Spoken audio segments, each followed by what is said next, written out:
Hi, everyone. I am here with Charmian. Hey, Charmian. Hello. Hey. Charmian is an amazing, amazing person. I'll let her tell you about herself, that she's a Christian, she's an Indonesian healer, and we've been working together for the past couple of months, which has been so much fun. And she's been so gracious to agree to come and answer a few questions. So, Charmian, just tell us a little bit about yourself and what it is that you do and why we started working together. Sure. I am a herbalist. I'm also a healer in training. And I think for the longest time, it's just been trying to find my way and my path to being a healer and what that means to me as a Christian, right? Having stumbled upon, Indonesian healing and then trying to sort of weave it and integrate it into my daily life as a Christian. So yeah, that's kind of where we stumbled across the group. So yeah. Cool. So, what was it you were experiencing when you first reached out to me? I think it was that uncertainty of what box I belonged in because for the longest time I was raised Roman Catholic and Methodist Christian. Um, Everybody has their own, I guess, expectation, understanding, tradition of what it means to be a Christian in that circle, in that box.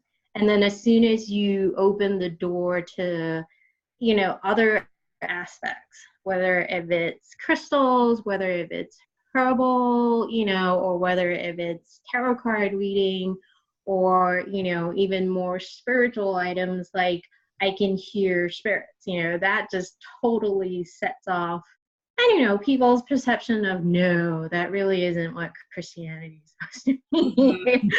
So I think I was having a really hard time when I started my journey being an Indonesian healer, of how do I integrate that in my Christian life. Great. Yeah, I bet a lot of people can really resonate with feeling those different boxes. And you had more than two, you had like three or four Oh yeah. that Oh, you were working absolutely. Yeah, for sure. with. Oh, yeah. So so you reached out when you reached out to me, those are the kind of things that you were struggling with. And I Hmm. remember you felt so deeply the call to be an Indonesian healer, which you Yeah. are, Yeah. but to also do that within the context of your Christianity and of your Mhm. Christian faith. Yeah. So what drew you to kind of reach out to me? There's tons of people out there, and I'm so glad you did because it's been so much fun.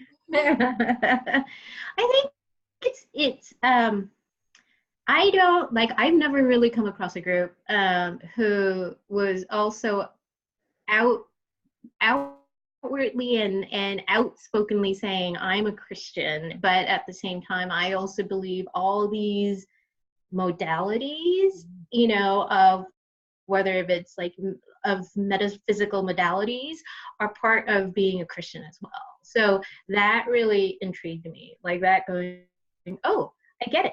Like she gets me. It's like, oh, I'm not a strange box after Right. all. I'm not a lost box after all. There is a box for me. Um, so that was kind of a really, really interesting. Um, but I think it was more of just feeling like, gosh, all these questions that I have, and how do I integrate that with what I'm reading and what I'm studying in my Bible study, but at the same time, it's not like how do I not necessarily block out, but how do I understand other people that come to me with different opinions about what Christianity is supposed to be, and with regards to Indonesian healing or the aspects of Indonesian. Great. And now, do you feel like you can have some answers and some energy to work with those questions when they come to you? Sure, absolutely, absolutely. I think I mean, part of it is yeah, I definitely have the answers, definitely have the energy, but also I think it's more of knowing when to just stop having to explain yourself.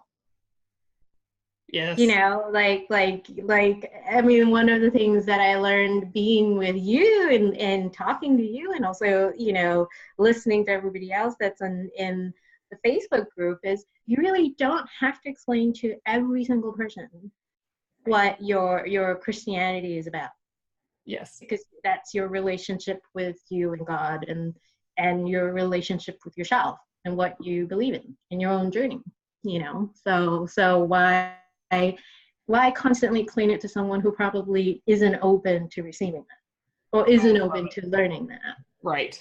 Yes. And that internal change is so freeing. Oh yeah, oh absolutely. As soon as you just sort of figure of the, I don't really have to explain it to you, so therefore I really don't have to spend too much time changing your mind. So yeah. Oh, I love it. So tell us about an aha moment that you had. We had several, but I know there's one that stands out in my mind. So tell us a little bit about something that stands out to you. Um, so the aha moment, I mean, the one that resonates most with me was probably towards the end. We did have breakthroughs throughout, but I felt like the one thing that always kept holding me back was this block that I had, this uncertainty, this fear of, you know, being able to move forward. Like there was, I mean, it wasn't something that I could verbalize. I just knew it was this fear, right? Or how do I let go, you know? But that was the one thing that was holding me back. Of I would get pretty far, and then that fear would stop me, and then we'll talk about it, and then it will get me for a little bit further, but then that same block would always hold me back. And then um, that aha moment was, you know, it's okay, you know, the fear of I'm not doing enough, or the fear of I have to keep busy so that, you know, it means something, you know. So I think it was that aha moment of I don't really have to be busy, you know. It's like I can give myself the excuse of I don't have to run myself ragged to the ground. I don't have to, you know, pretty much force myself to say that I'm just keeping busy for the sake of being busy. Right. And but at the same time I'm constantly moving because I fear that if I stop, you know, then it's something would happen, like the hurt and the pain and everything else would just keep coming up, and then you're kind of going, that was just a safety mechanism, right? It was just, I'm okay now. I'm working where I ought to be working or where I want to be working. So, you know, I'm safe, and therefore I don't have to keep running, you know, or keep moving.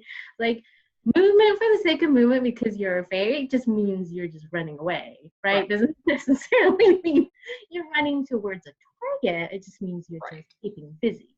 So yeah, so that was a really good aha moment. Like, and I could physically feel the difference because we Yeah. went through this release moment when I told you there was this knot that was going from the middle of my back all the way to the front of my chest where my heart was. And when we did that visualization technique to just let it go and breathing and talking to that blockage and that fear, it was just gone. Like that pain, that ache, that knot behind my back, it was just gone. So yeah, and then now it's like, okay, I'm okay not, I'm okay not running all the time. And what it was so amazing because like I was feeling that energy too. And even when you're saying it now, I'm like, it feels because it was such an amazing day. But as soon as you stopped putting all that pressure on yourself, that energetic pressure, that spiritual pressure, like a week later, I get this email from you and tell everyone all the things that happened as soon as you stop putting pressure on yourself. I mean, it's kind of fun because you think if I keep busy and if I keep moving forward, that momentum somehow would attract forward moving momentum in every aspect of your life. And it doesn't really necessarily is true. Right. Because I think you're just sort of doing it as part of a denial thing, right? I mean, at least I was. And then when that like completely was removed, you know, you're like everything that you've been working towards was now coming and falling in place, right? Yeah. Like I didn't feel like it was such a struggle anymore. Mm-hmm. Yeah. And I mean, like directly after that, you purchased property. Yes. Like major property. Like tell us Major what's property. coming into your reality in the next couple of weeks and months. Yes. So right after that, I've been looking. So I was looking for a farmhouse for a long time. My dream is to open a school, a healing clinic, and a herb farm. But it wasn't. I mean, you know, it's kind of frustrating because it was almost a year basically of looking and like following through, and then within that week, and it was just completely out of like the blue, not even something that I was looking for. And you just, you know, and my realtor and I went up there and we were just like, my brain and heart was like, oh, this is it. I think this is it. I'm in love with the property, you know, and so yeah, so the farmhouse property opened up with 15 acres of forest. Yeah. Yeah, so that came through, which now I'm desperately packing like tornado in my house, just trying to yeah. Yeah, physical reality does require us to move our physical objects. Yeah. You wish you had to snap up your fingers and everything will be back.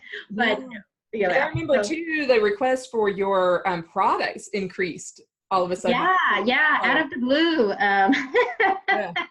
So out of the blue, you know, like people started calling me and saying, hey, we heard, you know, you make elderberry cordial. Can we, you know, order like a whole batch? And then there were like other people that were ordering for more things. And yeah, so that kind of, people just started pinging me for my products. And yeah.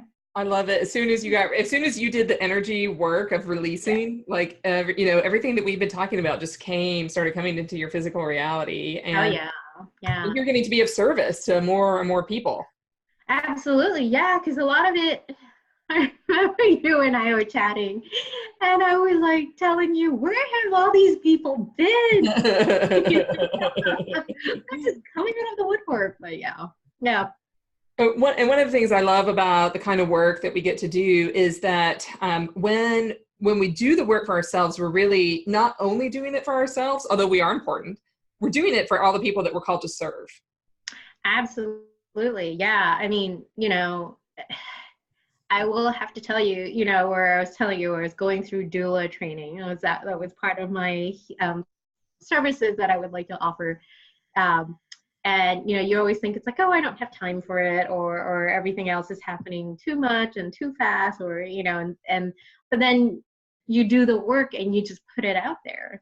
And someone, when it's time, the door will open and someone will reach out to you because they need you, right? And since you've put all that work before, you're now able to serve that particular person for that area that you've always desired. So I put in all the work. I hadn't seen like too much doula requests come in, but lo and behold, just a couple of days ago over the weekend, I had a friend contact me and she's like, she sent me a picture of herself, of her belly with next to a watermelon, and she's like, I'm so done. You know, like, do you have any suggestions? And so I was laughing and I gave her some herbal suggestions to take and everything else. This morning at midnight, she texts me with a picture of herself holding her newborn baby. Oh, how sweet. Yeah, so it was just kind of one of those unexpected but really happy moments, and the realization that, hey, you know, I did put in the work, and it's nice that it's coming back. Yeah, I love it. Yeah. Oh, I can't wait for your healing school to officially open. I want a lot of pictures of the ribbon cutting ceremony. And, Sure. all the additional people you'll be serving at that point in time. It's going to be so exciting. Oh, It is exciting. Yeah. Awesome. Well, I hope so. Cross our fingers. thank you so much for speaking with me and for doing the work and for being out there and for being a Christian voice in the world, doing your healing work. Absolutely. Welcome. Definitely. And thank you. You know, without you, without the release work, I would definitely have to tell you that the fear was, oh my gosh, is it going to be yet another? I'm trying to move forward. And then you never really eventually can because of that blockage. Yeah. But now I feel like I'm actually moving forward. So, yeah. Oh my gosh, you are. Yeah. It's so exciting. I'm so happy we had the chance. I'm so happy Spirit put us in touch with each other so that we can. So great. Thank you. Sure.